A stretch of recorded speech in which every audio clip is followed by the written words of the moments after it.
নমস্কার বন্ধুরা, মাম্মা উইথ আরজু চ্যানেলে আরো একটা নতুন রেসিপি নিয়ে চলে এসেছি।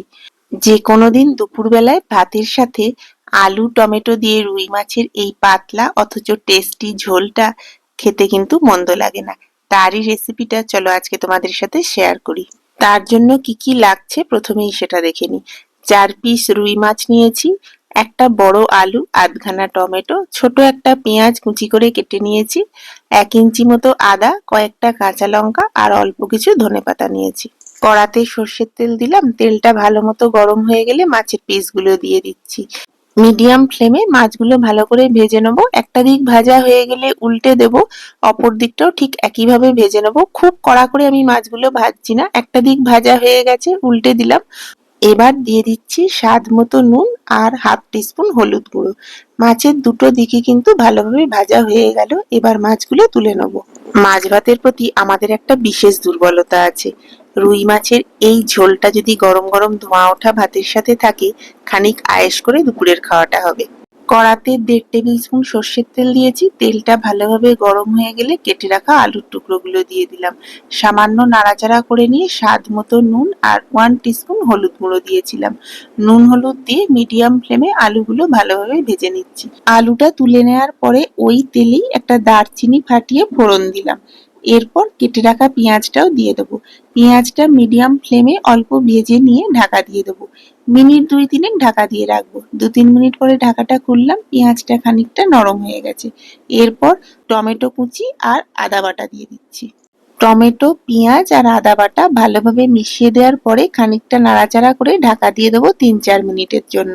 3-4 মিনিট পরে ঢাকাটা খুলেছি, দেখো টমেটোটা নরম হয়ে গেছে। টমেটোর কাঁচা গন্ধটা চলে গেলে গুঁড়ো মশলাগুলো দিয়ে দেবো। এবার দিয়ে দিচ্ছি জিরে গুঁড়ো।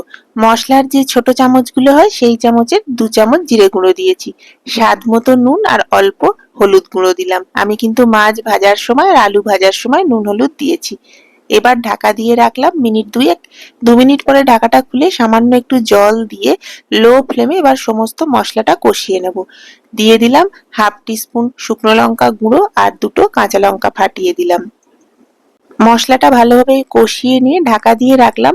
3-4 মিনিটের জন্য ঢাকা দিয়ে রেখেছিলাম। মিনিট 4 পরে ঢাকাটা খুলেছি, মশলাটা বেশ ভালোভাবে মজে গেছে, জলটাও শুকিয়ে গেছে। এখন আমি ভেজে রাখা আলুগুলো দিয়ে মশলার সাথে ভালোভাবে মিশিয়ে দেব। আলুটা মশলার সাথে ভালোভাবে মিশিয়ে দেওয়ার পরেই জল দিয়ে দেবো। আমি এখানে চায়ের কাপে 1.5 কাপ জল দিচ্ছি। জল দেওয়ার পরে সবটা খুব ভালোভাবে মিশিয়ে ঢাকা দিয়ে দেবো। 10 মিনিট ঢাকা দিয়ে রাখবো আলুগুলো যাতে সেদ্ধ হয়। মাঝে অবশ্য আমি একবার ঢাকা খুলে চেক করে নিয়েছি আলুগুলো সেদ্ধ হয়েছে কিনা। 10-12 মিনিট পরে ঢাকাটা খুলেছি, আলুটা প্রায় 80% সেদ্ধ হয়ে গেছে। এরপর ভেজে রাখা মাছের টুকরোগুলো দিয়ে দেবো। মাছটা দেওয়ার পরে ঢাকা দিয়ে আরো মিনিট 5-7 ফুটিয়ে নেবো।